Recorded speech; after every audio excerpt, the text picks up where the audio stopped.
avec tout ce qui se passe dans l'économie, l'inflation, tout qui coûte plus cher, les taux d'intérêt qui montent, qui descendent, l'incertitude, le doute, l'insécurité, les taux d'endettement qu'on entend 2024-2025, les périodes de renouvellement. Est-ce que le marché va crasher? Est-ce que l'économie canadienne va bien se porter? Les propriétés sont de plus en plus chères, mais que va-t-il se passer? Pour répondre à cette question, j'ai quelqu'un à vous présenter.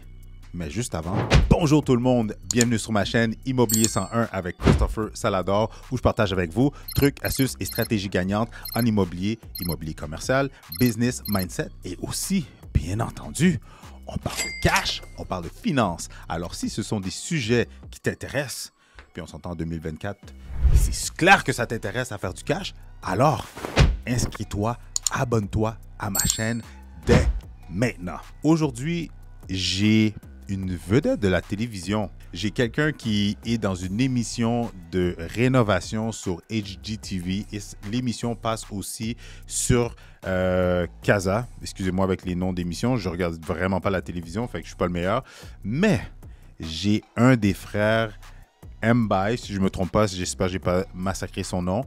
Mais j'ai Issa, le frère de Mactar, qui est, lui et ses deux autres frères ont une émission sur Casa TV. Et qu'est-ce que j'aime dans l'entrevue, c'est que vous connaissez Mactar. Mactar qui fait des flips, qui est connu justement, qui a aussi une chaîne YouTube que j'ai déjà passé en entrevue sur ma chaîne. Mais Mactar est le gars des flips. Son frère a son permis, ses cartes de compétences en construction, rénovation, RBQ. Mais Issa est la personne des finances, c'est la personne de cash. C'est la personne que le projet financièrement, financièrement, ça doit faire du sens. Et j'ai l'exclusivité, j'ai la chance de l'avoir avec moi où est-ce qu'on va parler d'économie, on va parler d'argent et on va parler d'immobilier. Parce que j'espère que vous le savez, mais l'économie et l'immobilier vont dans la même direction. C'est comme des jumeaux qui sont ensemble. Si un va pas bien, l'autre va pas bien. Un va affecter l'autre directement. Alors, sans plus tarder, rentrons dans le vif du sujet dans un instant. Le marché de l'immobilier au Québec est en pleine explosion. Beaucoup d'opportunités pour les acheteurs de première maison et d'immeubles à revenus. Avec la méthode Salador, je vais vous outiller pour faire la meilleure transaction.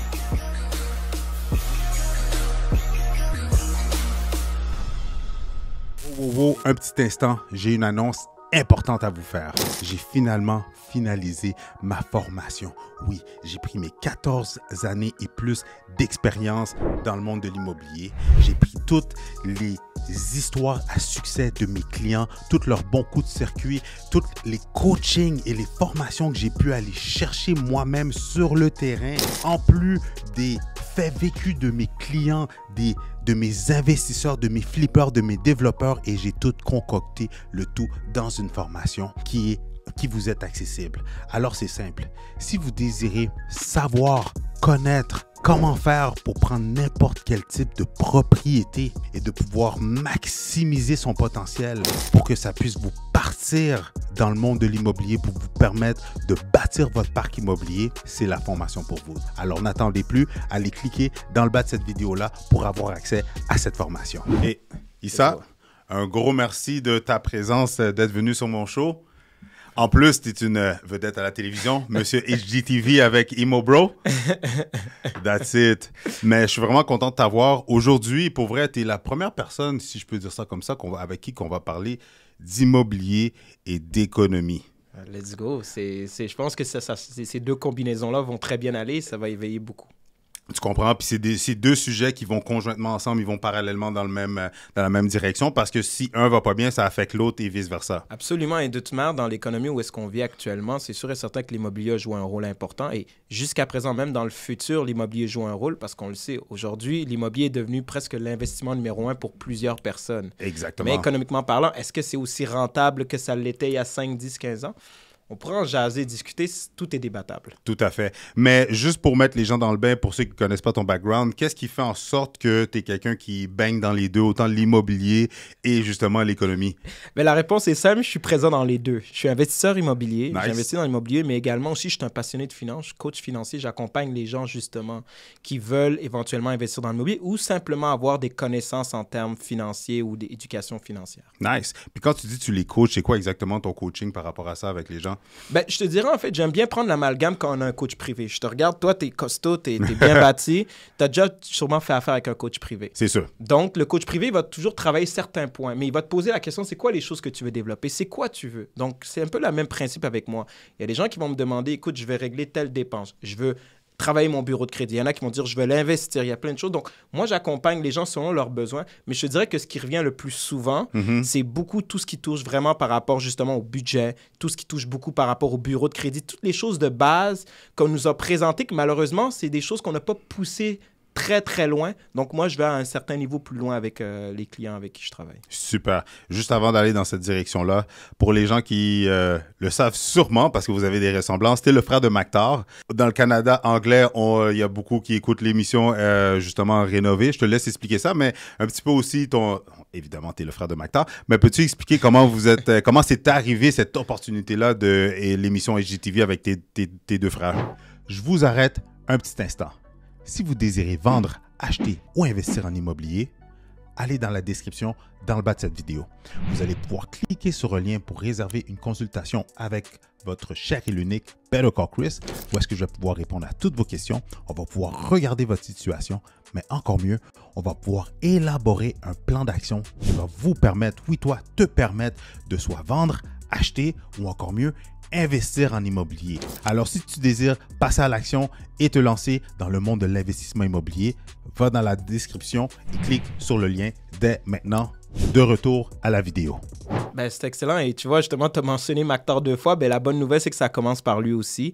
En fait, lui, il faisait justement ses flips sur YouTube qu'il partageait à travers les gens. Et il s'est fait approcher par HGTV parce qu'ils aimaient justement le concept de partager justement le avant-après.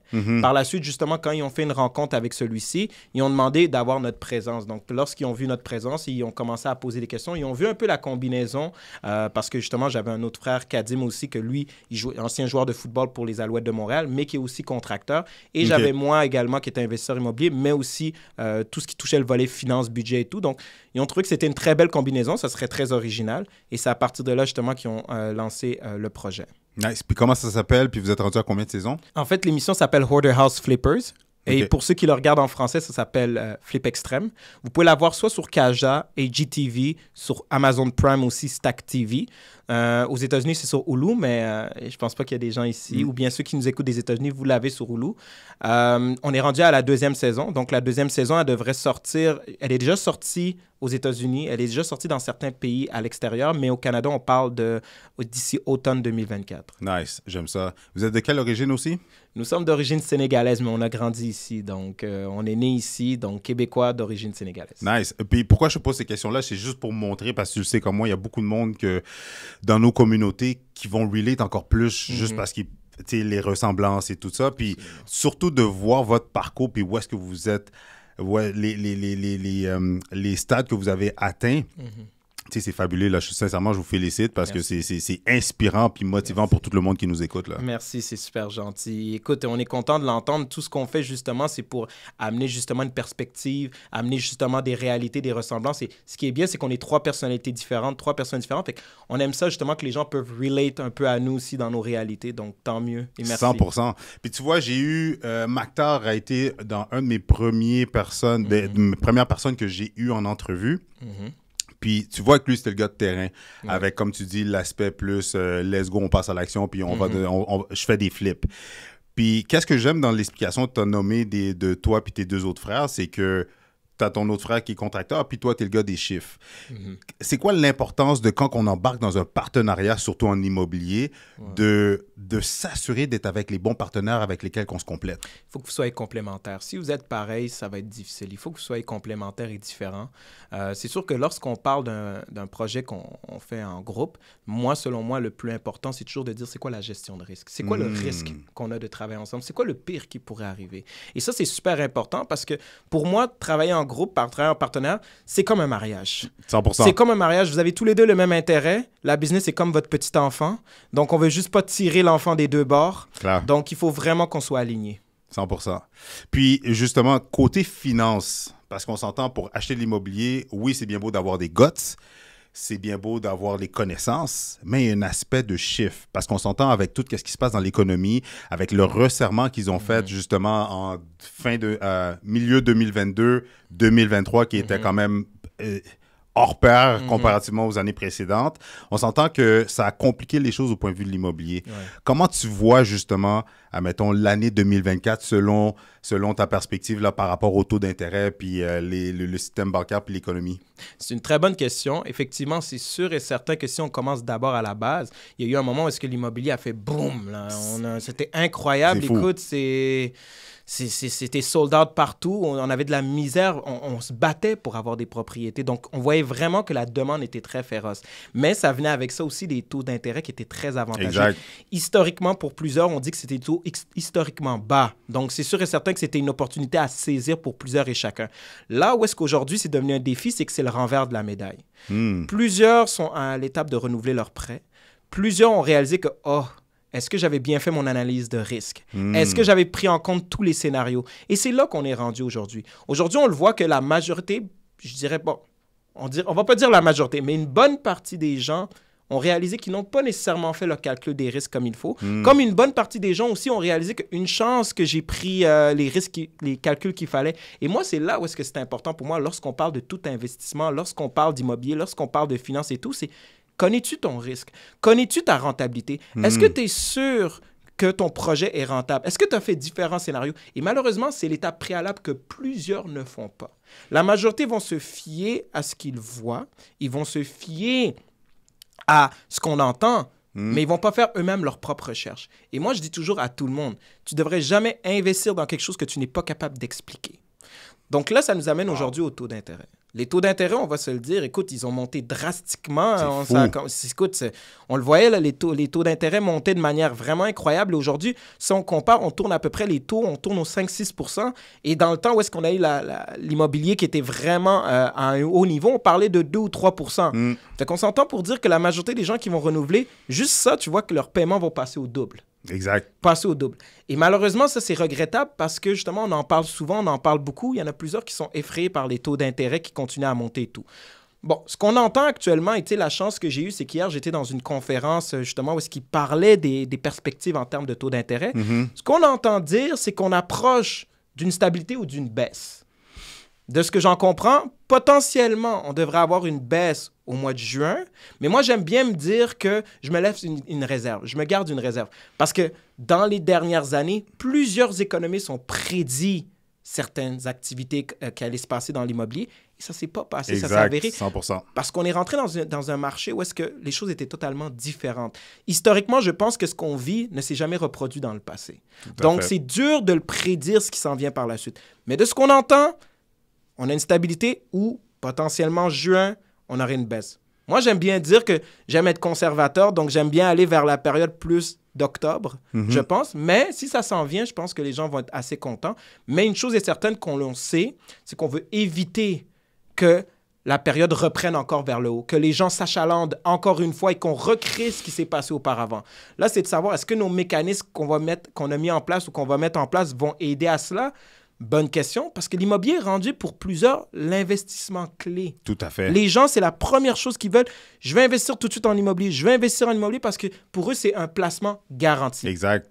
Mais entre toi et moi, Chris, si tu ne fais pas ton calcul de rentabilité, si tu n'as pas une connaissance de base, si tu ne sais pas comment ça marche un immeuble, malheureusement, tu vas juste voir comme une rentabilité parce que la bâtisse est là, mais à l'intérieur, tu vas t'amener à dépenser beaucoup. Sincèrement. Et ce ne sera plus un investissement rentable. Et d'où la chance, justement, d'être accompagné, par exemple, par des courtiers, quelque chose, des gens qui peuvent t'expliquer et remettre en question tes connaissances.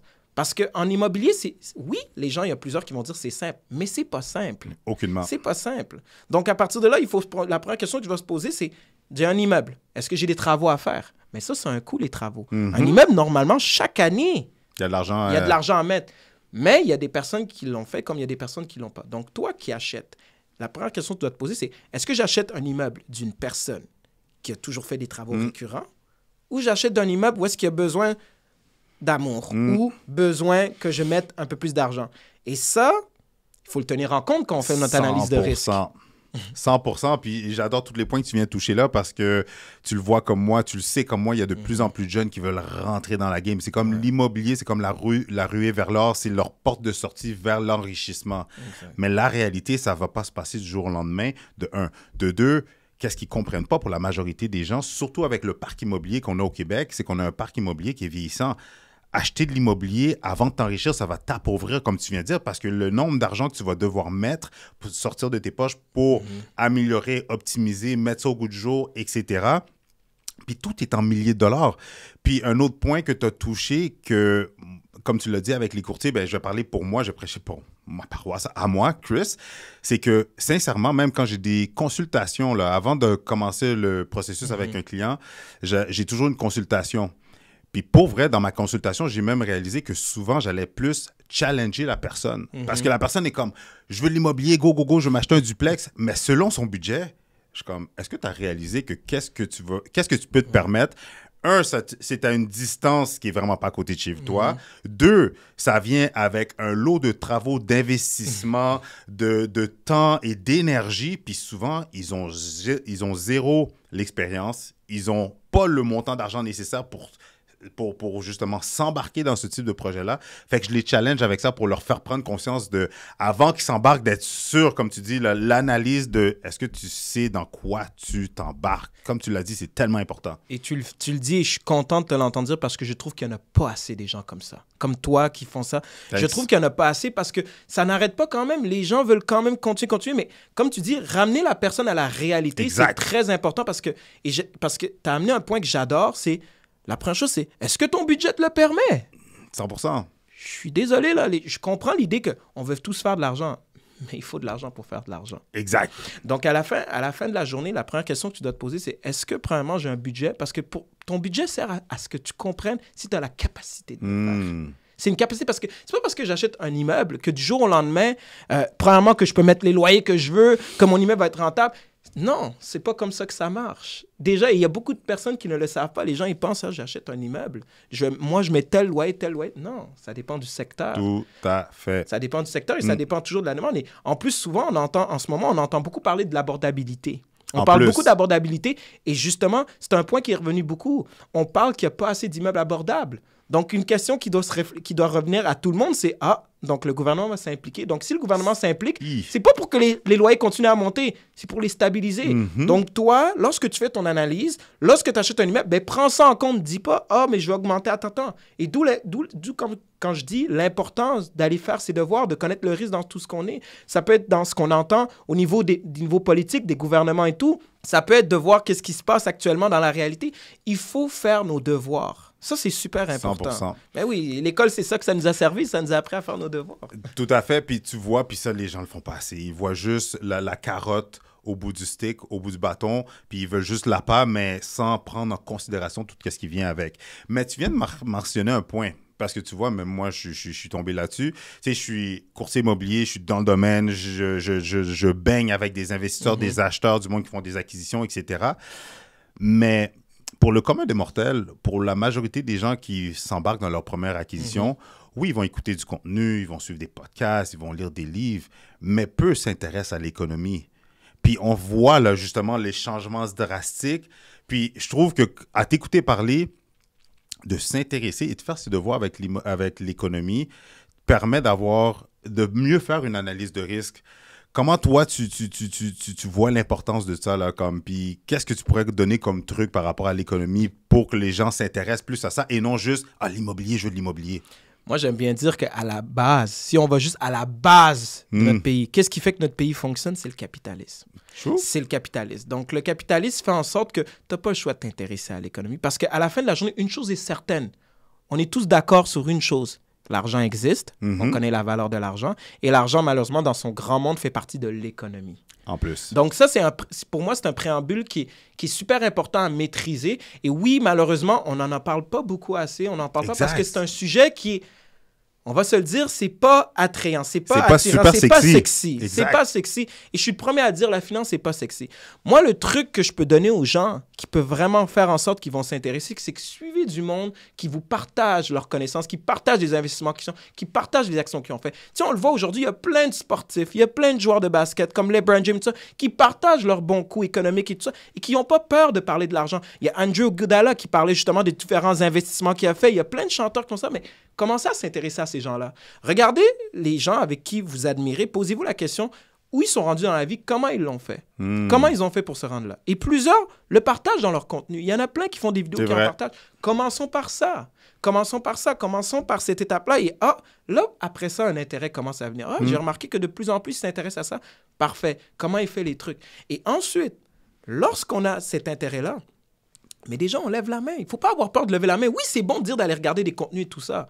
Moi, personnellement, je dis toujours, le plus important, c'est toujours d'approcher des gens de confiance avec qui on peut collaborer, qu'on se voit collaborer. Et un courtier est un meilleur exemple. Le courtier immobilier, c'est le meilleur exemple, je trouve. Parce qu'il est dans le terrain, il connaît ça.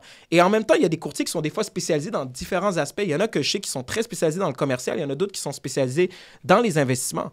Approchez-les. 100%. Approchez-les. Posez-leur la question. Eux, ils ont votre réponse. Parce que s'ils sont sur le terrain depuis un certain temps, c'est comme toi et moi, ils ont les connaissances requises. Tout à fait. Puis même aussi d'approcher les courtiers, les spécialistes hypothécaires. Oui. Parce que souvent, les gens vont attendre le moment parfait pour les contacter. OK, mais non, je ne suis pas encore prêt. Non, moi, je leur dis, contacte-les dès maintenant. Absolument. Comme ça, si tu as des devoirs à faire, si tu as des choses à corriger, à peaufiner, par le temps que tu vas être prêt, ton dossier, tu vas être encore plus ready. Puis c'est sûr que quand tu vas les contacter, ou plutôt au moment que tu vas être prêt, tu vas vraiment être prêt au lieu de penser, d'attendre que, OK, je vais attendre le moment que moi, je pense que je suis prêt. Puis qu'au final, quand tu les contactes, puis tu veux t'embarquer dans ton projet, ben là, non, tu as des choses à corriger. Absolument, je suis 100% d'accord avec toi. Les spécialistes hypothécaires, justement, qui collaborent toujours avec vous, ben c'est ça leur rôle. Exact. Eux, ils préparent le terrain. Et en plus, si tu veux vraiment parler d'argent, mais c'est les personnes clés. En plus. C'est les personnes clés. Donc, il faut les approcher. Et à la fin de la journée, tout le monde a intérêt à donner la bonne information.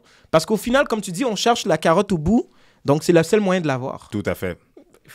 Je connais la réponse, mais je veux ton avis, puis je veux que tu le vulgarises pour le gens. Parfait. Avec toute transparence. Est-ce que pendant la pandémie, c'était les courtiers qui manipulaient la surenchère, les offres multiples qui faisaient que tout se vendait à des prix phénoménaux? On a entendu des histoires. Mais moi, j'aime pas mettre tout dans le même panier. Moi, je pense qu'en fait, tu sais, je vais prendre une phrase de Adam Smith, ceux qui le connaissent.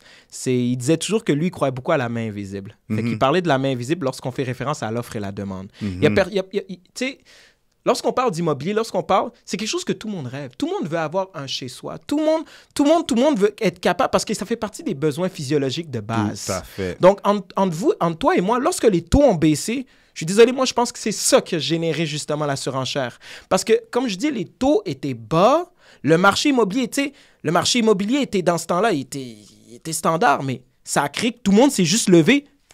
En même temps. Et ça arrive régulièrement. Lorsqu'une opportunité se présente, pendant un temps, oui, il y en a certains qui vont prendre avantage, mais au final, tout le monde le voit. Et c'est là que ça embarque. Donc, moi, j'aime bien dire que non, ça a été une question d'offre et de la demande et que les taux d'intérêt ont joué là-dedans. Oui, il y a eu des comportements qui sont arrivés, mais moi, j'aime bien dire que c'est des cas isolés parce que ça ne représente pas la majorité. Tout à fait. Puis, on a vu là, pour 2023, c'est sûr que, tu sais, même les banques, je ne sais pas pour les banques, mais au point de vue du courtage immobilier, les chiffres ont baissé. Dans plusieurs domaines, les chiffres ont baissé en 2023 à cause de la hausse des taux.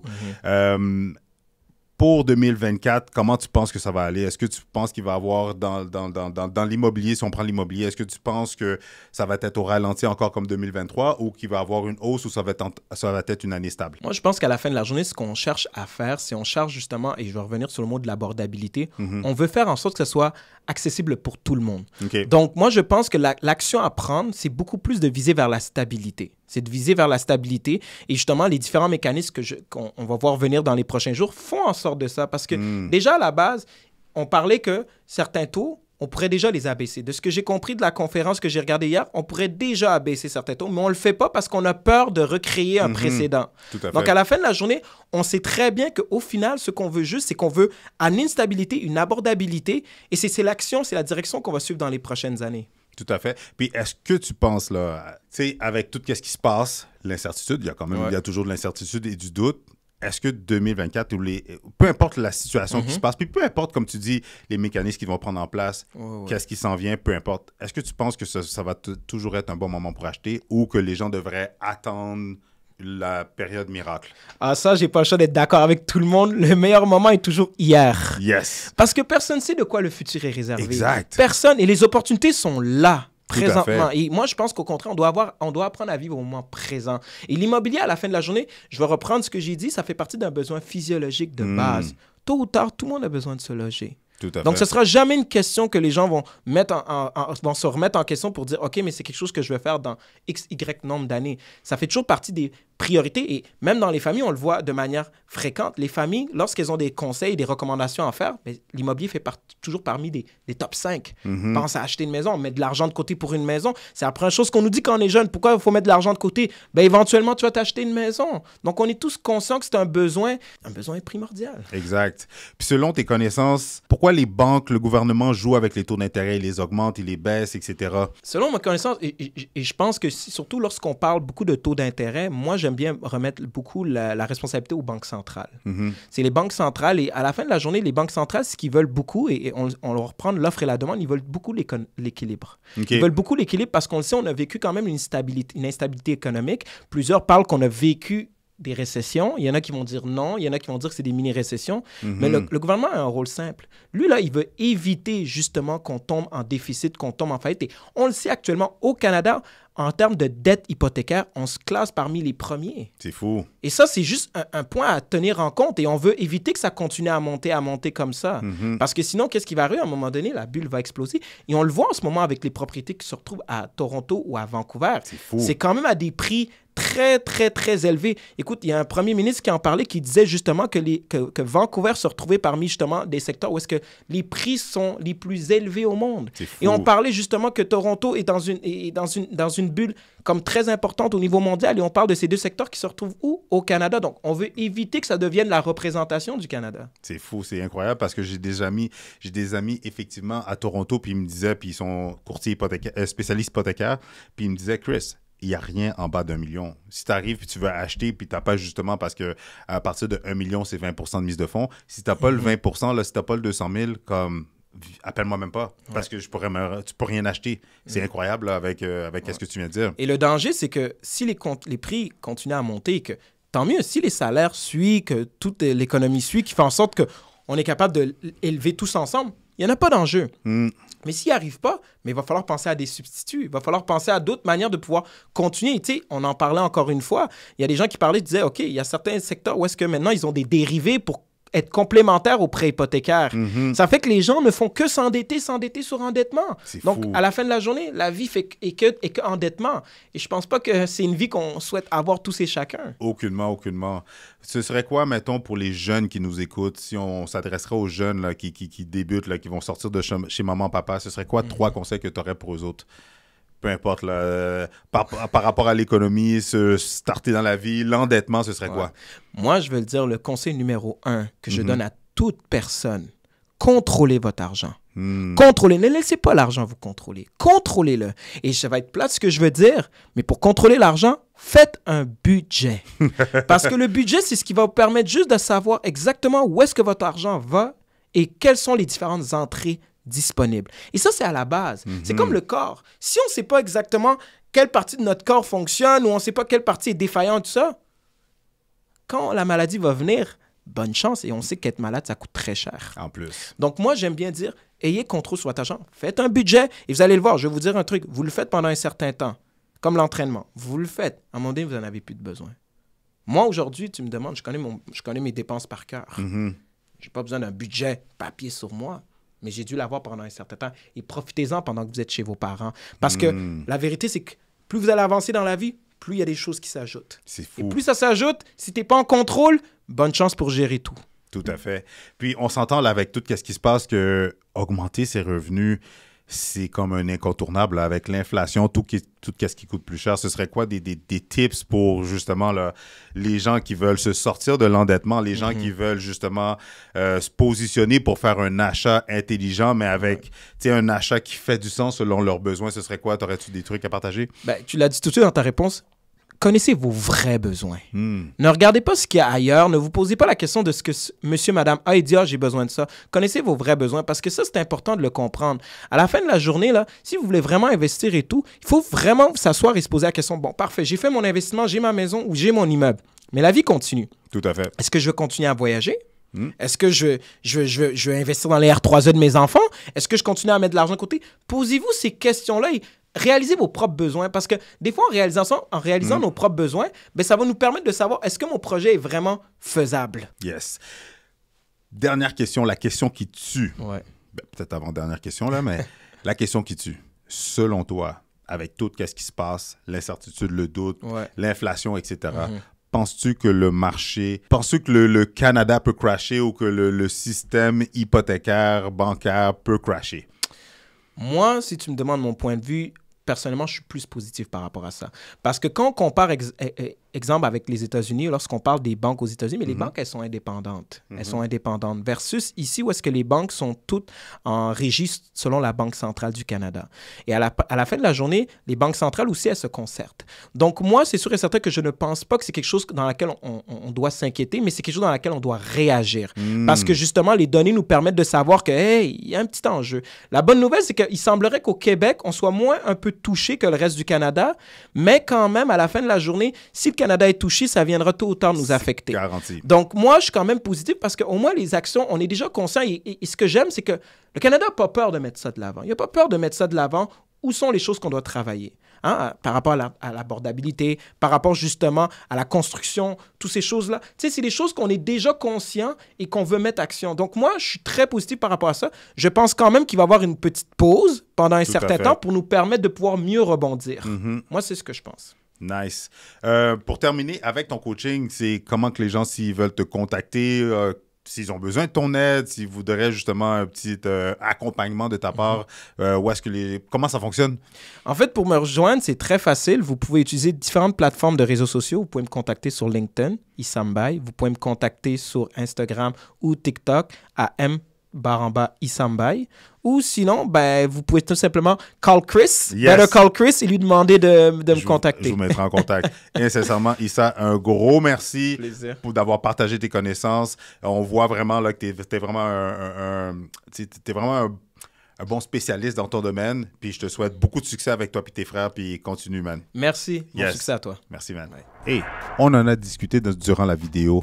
On s'entend que parler d'économie, de finances, c'est pas un sujet sexy, c'est pas un sujet wow. Mais avouez que de la manière que Issa l'explique, de la manière qu'il le vulgarise, c'est hyper intéressant. Dites-moi si je me trompe, mais moi, je t'ai intéressé et engagé dans la conversation. Est-ce que vous l'étiez? Si des sujets comme ça vous intéressent, si l'énergie, le savoir de Issa est venu vous interpeller, s'il te plaît, mettez le signe de $, mettez 3 emojis de dollars dans les commentaires, s'il vous plaît. Aussi simple que ça, comme ça, je vais savoir que vous avez aimé ce genre de contenu-là. Aussi, on a à peine effleuré la surface, on a à peine gratté la surface du sujet de l'économie du Canada, etc. Mais je trouve qu'il a apporté des très bons points. Alors, mettez l'emoji de signe de dollar dans les commentaires. Sinon, encore plus simple, mettez Better Call Chris dans les commentaires parce que vous le savez que la vidéo ne se termine pas là, que la conversation se continue dans les commentaires. Et pendant que vous êtes là, pendant que vous êtes encore là, justement, inscrivez-vous à ma chaîne, écrasez le bouton subscribe, je m'abonne parce que c'est la manière que vous pouvez me remercier, c'est la manière que ma chaîne va se faire connaître et plus de personnes vont reconnaître ma chaîne, plus l'algorithme va proposer ma chaîne, eh bien, ça va me donner le fuel, l'énergie pour aller chercher des personnes que je peux vous amener en entrevue vraiment incroyable pour vous. Et encore une fois, pendant que vous êtes là, partagez, aimez cette vidéo-là, s'il vous plaît, ça va booster l'algorithme. Et si vous désirez continuer et avoir d'autres stratégies gagnantes ou d'autres entrevues vraiment intéressantes, je vous suggère de regarder une de ces 2 vidéos-là.